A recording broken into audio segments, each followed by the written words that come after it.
अध्याय 1 अर्जुन विषाद योग। कुरुक्षेत्र के युद्ध के मैदान में अर्जुना अपने ही रिश्तेदारों, गुरुओं और मित्रों को सामने देखकर गहरे दुख और भ्रम में पड़ जाते हैं। उनका मन युद्ध करने से पीछे हटने लगता है।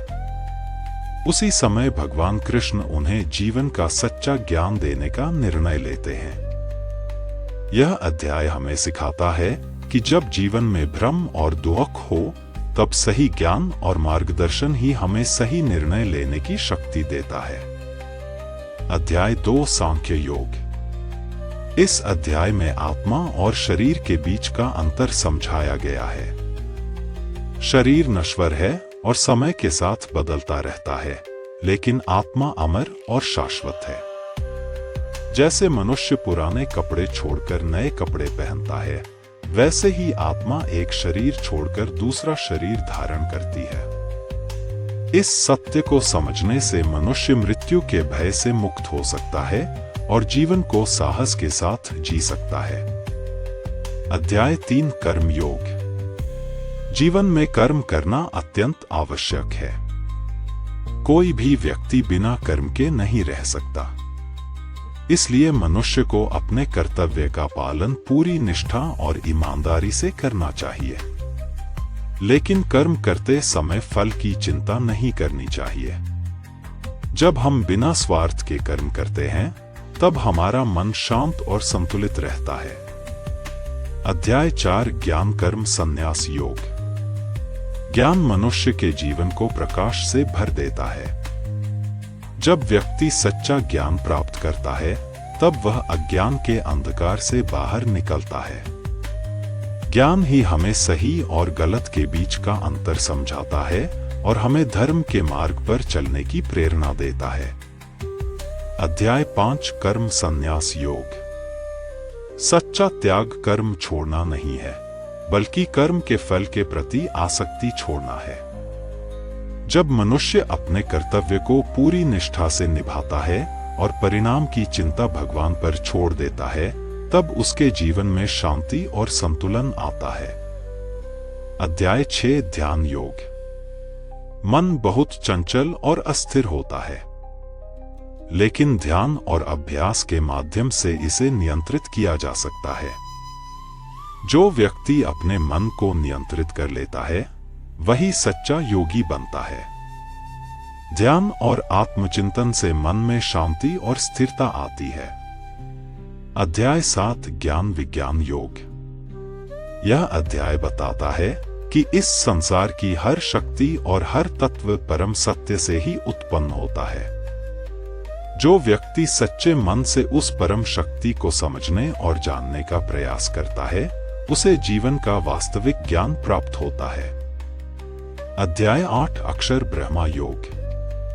जीवन के अंतिम क्षणों में जिस भावना और स्मरण के साथ मनुष्य इस संसार को छोड़ता है, वही उसकी आगे की यात्रा को प्रभावित करता है। इसलिए जीवन भर सकारात्मक विचारों और ईश्वर स्मरण का अभ्यास करना महत्वपूर्ण है।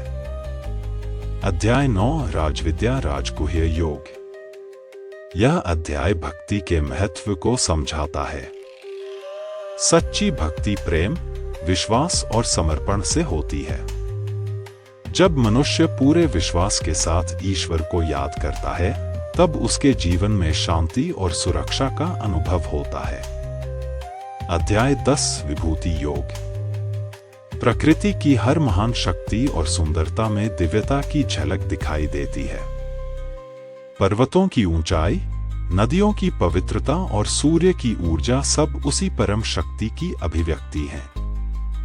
इन्हें देखकर मनुष्य उस महान शक्ति की महिमा को समझ सकता है। अध्याय 11 विश्वरूप दर्शन योग। इस अध्याय में अर्जुन को दिव्य दृष्टि मिलती है और वे परम शक्ति का विराट रूप देखते हैं। उस विराट रूप में पूरा ब्रह्मांड समाया हुआ दिखाई देता है। यह अनुभव अर्जुन को यह समझाता है कि संपूर्ण सृष्टि एक ही परम शक्ति द्वारा संचालित होती है। अध्याय 12 भक्ति योग। भक्ति का मार्ग सबसे सरल और पवित्र मार्ग माना जाता है। सच्चा भक्त वही है जो विनम्रता, प्रेम और विश्वास के साथ ईश्वर का स्मरण करता है और हर परिस्थिति में धैर्य और करुणा बनाए रखता है। अध्याय 13 क्षेत्रज्ञ विभाग योग। यह अध्याय शरीर और आत्मा के संबंध को स्पष्ट करता है। शरीर को क्षेत्र और आत्मा को क्षेत्रज्ञ कहा गया है। जो व्यक्ति इस अंतर को समझ लेता है वह जीवन के गहरे सत्य को समझने लगता है। अध्याय 14 गुणत्रय विभाग योग। प्रकृति के 3 गुण होते हैं, सत्व, रज और तम। सत्व गुण ज्ञान और शांति का प्रतीक है, रज गुण कर्म और इच्छा से जुड़ा है और तम गुण अज्ञान और आलस्य से संबंधित है। मनुष्य का स्वभाव इन तीनों गुणों के प्रभाव से बनता है। अध्याय 15 पुरुषोत्तम योग। इस अध्याय में परम सत्य और जीवन के उद्देश्य को समझाया गया है। संपूर्ण सृष्टि एक विशाल वृक्ष की तरह है जिसकी जड़ें परम शक्ति में स्थित हैं। जो व्यक्ति इस सत्य को समझ लेता है वह जीवन के वास्तविक अर्थ को जान लेता है। अध्याय 16 दैवासुर संपद विभाग योग। मनुष्य के भीतर 2 प्रकार के गुण होते हैं, दिव्य और आसुरी।